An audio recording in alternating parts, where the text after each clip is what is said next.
Welcome in AK study में हूं अरुण कुमार यादव और इस वीडियो में हम देखने वाले हैं क्लास 10th की एक्सरसाइज 12.2 के क्वेश्चन नंबर 13 एंड 14 का सॉल्यूशन। और इससे पहले की सभी वीडियोस के लिंक आपको मिल जाएंगे इस वीडियो के डिस्क्रिप्शन में। और अगर आप साइंस की वीडियोस देखना चाहते हैं तो विजिट कर सकते हैं साइंस एके स्टडी 1024 पे। ये साइंस का चैनल है जहाँ से आपको साइंस की वीडियोज़ मिल जाएंगी। तो शुरू करते हैं क्वेश्चन नंबर 13 को। देखो जो क्वेश्चन नंबर 13 है इसमें हमसे बोला गया है A round table cover has 6 equal designs as shown in figure 12.14. If the radius of the cover is 28 cm, find the cost of making the designs at the rate of rupees 0.35 per centimeter square. Use under root 3 equal to 1.7. मतलब क्या है कि एक round table का cover हमें दिखाया गया है। ये कवर सर्कुलर है, ठीक। इसके किनारे किनारे 6 इक्वल डिजाइन बने हुए हैं, मतलब 6 इक्वल डिजाइंस हैं। और जो इसकी रेडियस है, ठीक है, मान लेते हैं यहाँ कहीं इसका सेंटर है तो ये रेडियस हो गई। जो इसकी रेडियस है ये आर, ये हमें बताई गई है कि जो रेडियस है वो 28 सेंटीमीटर है।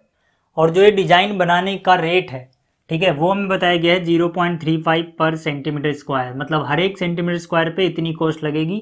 टोटल कॉस्ट कितनी होगी इन सारे डिजाइंस को बनाने के लिए, ये हमें बताना है। तो इस क्वेश्चन को हम करेंगे कैसे, देखो इसको इससे ज्वाइन कर दो, ठीक, इसको इससे ज्वाइन करो, इसको इससे और इसको इससे, ठीक है, इसी तरह से इसको इससे ज्वाइन कर दो, ठीक। तो यहाँ पर इस एंगल को बोल दो थीटा, ठीक। तो यहाँ पे आप देख रहे हो अगर ये सारे डिजाइन बराबर है मतलब ये एंगल थीटा है तो ये भी थीटा, ये भी थीटा, ये भी थीटा, ये भी थीटा। मतलब जो टोटल एंगल था वो 6 टुकड़ों में बट जाएगा, ठीक है ना। एक टुकड़ा, दूसरा, तीसरा, चौथा, पांचवा, छठा, ठीक। तो ये 6 टुकड़ों में बट जाएगा। तो पहले थीटा की वैल्यू निकाल लेते हैं। थीटा की वैल्यू क्या होगी, देखो अगर मैं यहाँ से पूरे कंप्लीट एंगल की बात करूँ जो हम एक चक्कर में लगाएंगे, पूरा सर्कल एक कंप्लीट करें तो पूरा कंप्लीट एंगल कितने का होता है, 360 डिग्री का। और उसके हम कितने टुकड़े कर रहे हैं, 6 टुकड़े कर रहे हैं। हर एक टुकड़े को क्या बोल रहे हैं, थीटा, ठीक है। जैसे यहाँ पर थीटा है तो ये भी थीटा, ये भी थीटा, ये भी थीटा, ये भी थीटा, ये भी थीटा, ठीक। तो यहाँ से 6 से इसको डिवाइड करोगे तो 6 6 जा 36 और एक जीरो तो जीरो, मतलब कि थीटा की वैल्यू आ गई 60। अब बात करते हैं कि हम इन डिजाइंस का एरिया कैसे निकालेंगे, क्योंकि अगर हम एरिया निकाल लेंगे फिर एरिया को रेट से मल्टीप्लाई करेंगे, टोटल कॉस्ट आ जाएगी, ठीक। तो एरिया आप कैसे निकालोगे, देखो अगर आप किसी एक डिजाइन पे फोकस करो, अभी आप सारे डिजाइन पे मत देखो, सिर्फ एक डिजाइन को देखो। तो ये क्या है, ये एक सेगमेंट है, ठीक है, यानी कि जहाँ पर ये शेड हो रही है या डिजाइन बन रहा है, ये क्या है, ये एक सेगमेंट है। तो हमें पहले एक सेगमेंट का एरिया निकालना है, उसको 6 से मल्टीप्लाई कर देना है, क्योंकि ऐसे ऐसे 6 डिजाइन है, ठीक है। तो टोटल एरिया आ जाएगा।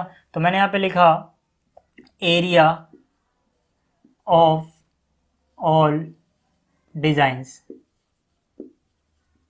ठीक है। सारे डिजाइन का एरिया कैसे निकालेंगे, पहले एक का एरिया निकालो, उसको 6 से मल्टीप्लाई कर दो। तो एक सेगमेंट का एरिया कितना होता है, एरिया ऑफ सेक्टर, यानी पहले पूरे सेक्टर का निकालते हैं, उसमें से ट्रायंगल माइनस कर देते हैं, ठीक है। यानी कि theta divide by 360 pi r square, ये सेक्टर का हुआ, इसमें से एरिया ऑफ ट्रायंगल माइनस करेंगे। अब ट्रायंगल का एरिया आप बहुत तरीकों से निकाल सकते हो, ठीक है। एक तरीका है r square divide by 2 sine theta, ठीक है। दूसरा तरीका था इस ट्रायंगल का एरिया आप ऐसे भी निकाल सकते थे, r square sine theta by 2 cos theta by 2, ठीक है। एक तरीका था कि आप यहाँ पर देखो तो ये इक्विलेटरल ट्रायंगल बनेगा, ठीक है।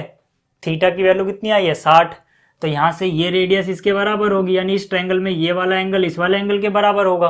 तो ये 60 है तो इन दोनों को जोड़ के 120 आएगा, दोनों बराबर बराबर हैं तो ये 60 60 हो जाएंगे। यानी एरिया ऑफ इक्विलेटरल ट्रायंगल भी लगा सकते हो, अंडर रूट 3/4 साइड का स्क्वायर, साइड आर है, कोई सा भी फॉर्मूला लगाओ यहाँ पर सब लग जाएगा, ठीक है। फिलहाल लगाना तो कोई एक ही है, एक ही क्वेश्चन कर रहे हैं तो हम तीनों तो अलग अलग नहीं लगाएंगे, ठीक है। तो मैं ये वाला फॉर्मूला लगा रहा हूँ, ठीक। तो यहाँ से अब देखो ऐसे ऐसे कितने डिजाइन थे मेरे पास, ऐसे ऐसे 6 डिजाइन थे। ये तो सिर्फ एक डिजाइन का एरिया आया है, जबकि मैंने यहाँ पे लिखा है एरिया ऑफ ऑल डिजाइन, तो 6 से इसको मल्टीप्लाई करना पड़ेगा, टोटल डिजाइन इसका 6 गुना होगा, ठीक है। तो यहाँ से आया 6, तो यहाँ पे आर स्क्वायर है, यहाँ भी आर स्क्वायर है, कॉमन ले लो, ठीक है। तो आर स्क्वायर कॉमन लिया, यहाँ क्या बचा देखो, थीटा बाई 360, थीटा की वैल्यू कितनी आई है 60, तो थीटा की जगह 60 लिखा, डिवाइड बाई कितना है 360 है, पाई की वैल्यू कितनी 22/7, आर स्क्वायर कॉमन ले चुका हूँ तो आर स्क्वायर बाहर आ गया है, तो यहाँ मत लिखना दोबारा, माइनस आर स्क्वायर बाहर आ चुका है, साइन थीटा बचा हुआ है, तो साइन और थीटा की जो वैल्यू है 60, यानी साइन 60 और डिवाइड बाई कितना बचा हुआ है, 2 बचा हुआ है। ठीक है, आपको याद रखना है कि साइन 60 जो होता है इसकी वैल्यू होती है √3 डिवाइड बाई 2। ठीक है, आपने चैप्टर नंबर 8 में इसको पढ़ा होगा। तो यहाँ से कितना हो जाएगा 6, आर की वैल्यू कितनी है 28 सेंटीमीटर, यानी कि 6 इंटू 28, आर की जगह लिखा, स्क्वायर था तो स्क्वायर लगा दिया। ठीक, तो यहाँ से 0 से 0 गया, 6 1 जा 6, 6 जा, 2 से काटोगे 2 3 जा 6, 2 से काटोगे तो यहाँ 11, तो यहाँ 11 इंटू 1, ऊपर बचा 11, नीचे बचा हुआ 7 इंटू 3 यानी कि 21, माइनस में साइन 60 की वैल्यू कितनी √3 बाई 2, तो √3 डिवाइड बाई 2, ये सिर्फ वैल्यू है साइन 60 की, यानी कि जो नीचे 2 आ रहा है ये भी साइन 60 की वजह से आया है। नीचे वाला एक 2 तो अपने आप पहले से था, तो यहाँ ये पहले से रहेगा ही रहेगा। तो 2 2 जा कितना 4, तो 2 इंटू 2 की जगह मैं डायरेक्ट क्या लिख दे रहा हूँ, 4 लिख दे रहा हूँ। ठीक, अब इसके बाद क्या करेंगे, देखो ये हो गया 6, 28 का स्क्वायर अगर आपको याद हो तो ये होता है 784। ठीक है, और इसको सॉल्व कर लेते हैं, 4 को इधर मल्टीप्लाई करो, 4 इंटू 11 कितना हो गया 44, माइनस में 21 इंटू √3 कितना हो गया 21√3, डिवाइड बाई इन दोनों को आपस में मल्टीप्लाई करो, 4 1 जा 4, 4 2 जा 8। ठीक है, तो ये आ गया हमारे पास। अब देखो इस जो ये क्वेश्चन है इसमें हमसे एक बात बोली गई थी कि √3 जो 3 है इसकी वैल्यू तुम्हें यूज़ करनी है 1.7। तो मैं क्या कर रहा हूँ यहाँ पर √3 जो है इसकी वैल्यू 1.7 यूज़ कर रहा हूँ। ठीक है, इसके बाद क्या होगा, देखो 6 1 जा 6, 6 1 जा 6। ठीक है, देखो सबके डिवाइड में तो इसको हम काट सकते हैं। ठीक है, तो 6 1 जा 6, 6 1 जा 6, 8 में से 6 कट गया, 2 बचा होगा, 2 के आगे 4, 24, 6 से काट रहे हैं, 6 का पहाड़ा 24 में 4 बढ़ जाएगा, 6 4 जा 24। अब यहाँ 14 बचा है, अगर आपको 14 का टेबल आता है आप इसको डायरेक्ट काट सकते हो। देखो 14 1 जा 14, 14 5 जा 70 होता है, 14 5 जा कितना होता है 70, 78 में से 70 कट गया, 8 बचा होगा, 8 के आगे 4 है 84, तो 14 6 जा 84। ठीक, तो यहाँ के बाद क्या बचा, देखो इसको नीचे लिख रहे हैं, एक बार देख लूँ कैमरे में आ रहा है क्या ये, हाँ ठीक है। तो यहाँ बचा हुआ है 56, कितना बचा हुआ है 56, और ब्रैकेट के अंदर कितना बचा हुआ है, यहाँ देखो 44 माइनस में 21√3, तो 21√3 को सॉल्व कर लो। देखो 21√3 यहाँ पे बचा हुआ है ना, तो इसकी वैल्यू रख देते हैं। ठीक है, रफ में कर लेना इसको, √3 की वैल्यू कितनी 1.7, तो 1.7 आ गई है।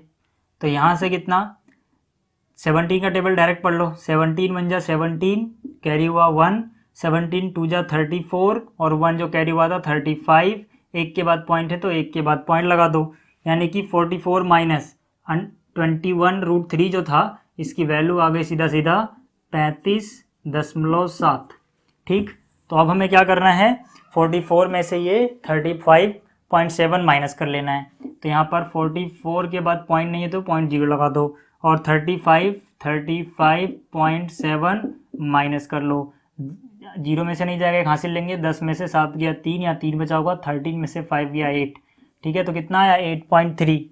ठीक, अब 8.3 इसको माइनस करने पे आया। ठीक, तो यहाँ पर जगह नहीं है तो मैं क्या कर रहा हूँ, यहाँ पे लिख लेते हैं। ठीक है, आप याद रखना 8.3 आया इसको माइनस करके।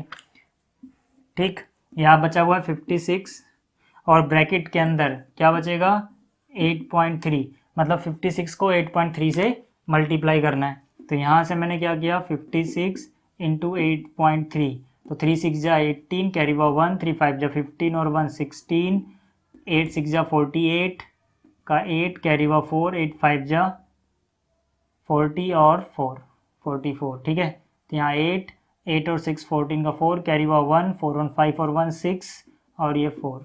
तो मतलब कि जब इसको मल्टीप्लाई किया तो यहाँ पर देखो एक के बाद पॉइंट है, एक के बाद पॉइंट लगाना, 464.8 सेंटीमीटर स्क्वायर आ गया।